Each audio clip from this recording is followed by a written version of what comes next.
สวัสดีพี่น้องปองปายเบิร์สกูสคนอยู่กับเพชรพักกินคือเก่าสถานที่คือเก่าพี่น้องอยู่หน้าจานปอนคือเก่าวันนี้จานปอนเพิ่นพาเฮ็ดเมนูพิเศษสุดยอดเดี๋ยวพาไปเบิ่งเป็นหยัง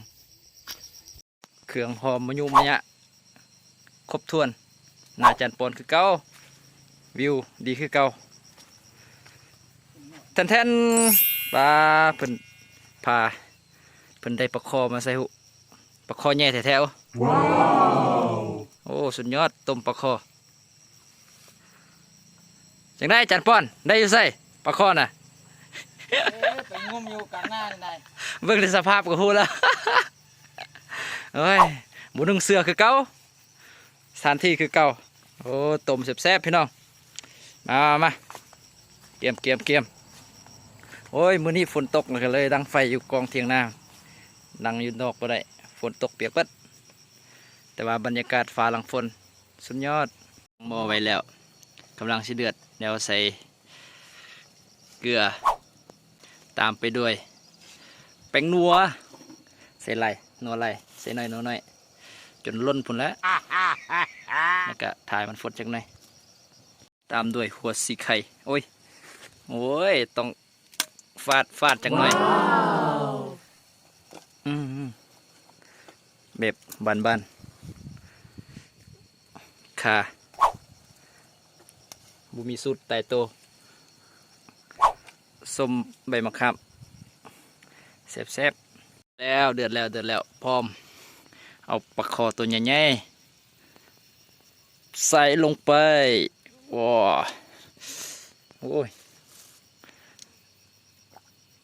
โอ้นำมาท่วมซ้ำใหญ่พดปลาคอใหญ่แท้ๆสิสุกปะเนาะ โอเคแล้วสุกแล้วปลาโถน่ากินแท้เอาเครื่องหอมหมักเผ็ดลงไปใส่เบิดทุกอย่างเลย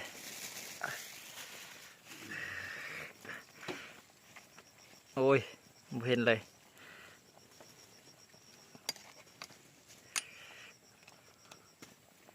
โอเคปะจังหน่อยแล้วสุกแล้ว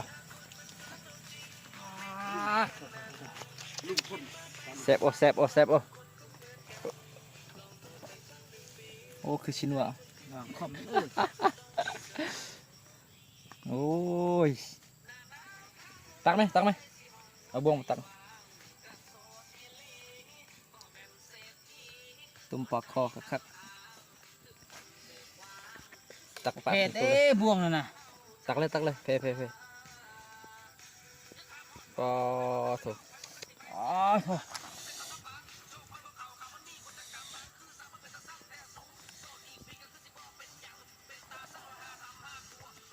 ปลาคอใหญ่แถว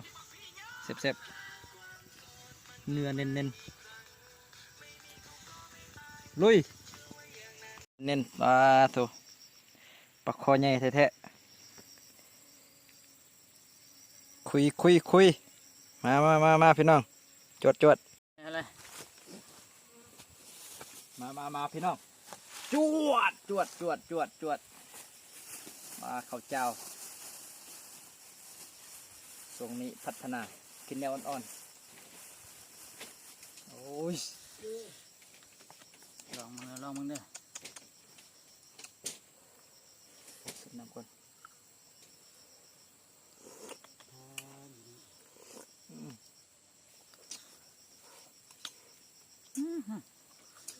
ปลาตัว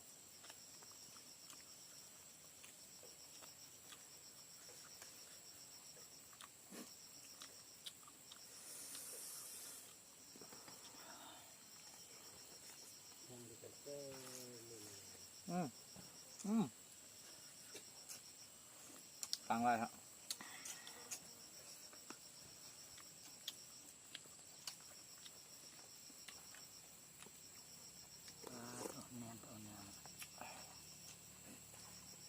แรงแค่ย่อย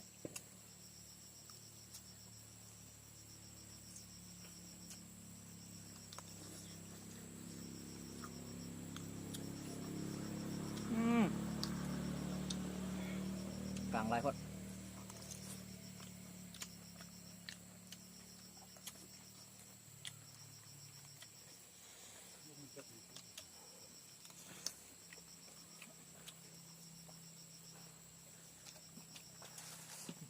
น้ำกิน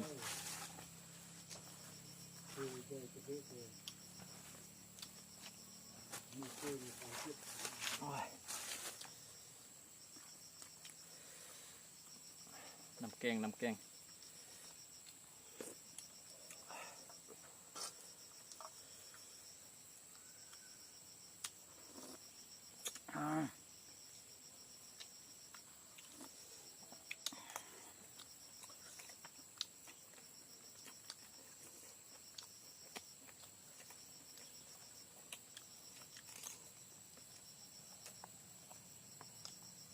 โอ้แน่นอนเนาะ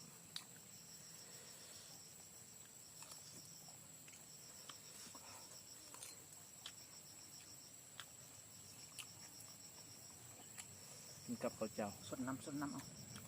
แซ่บ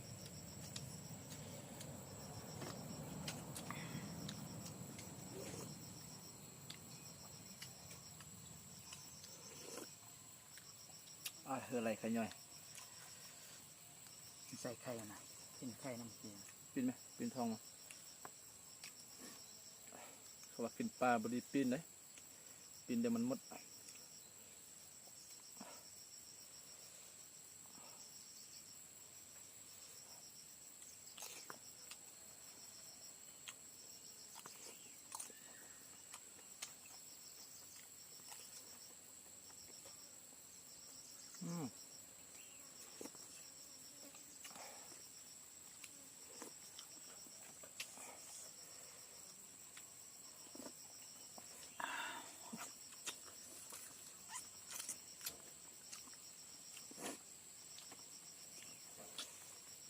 มันได้กินกับข้าวเหนียวข้าวเจ้า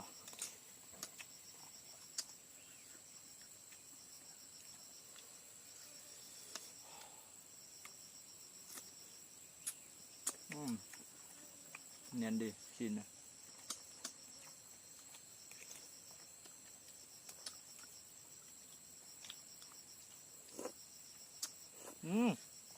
ไข่ ถั่วเสื่องหั่นเนาะมะลิหั่นเนาะไข่นะ ไข่ปลาคอปลาตัว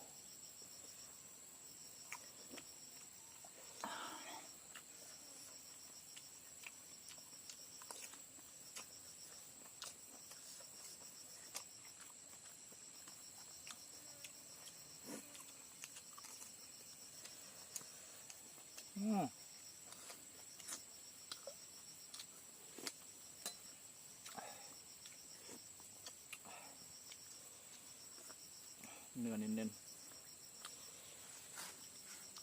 สินอ้อยจุ่มน้ำแกงข้างใน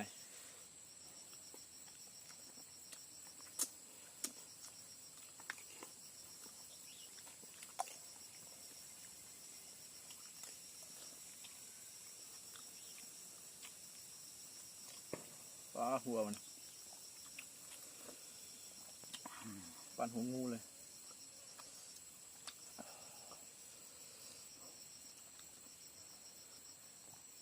สั่งครบได้ปลา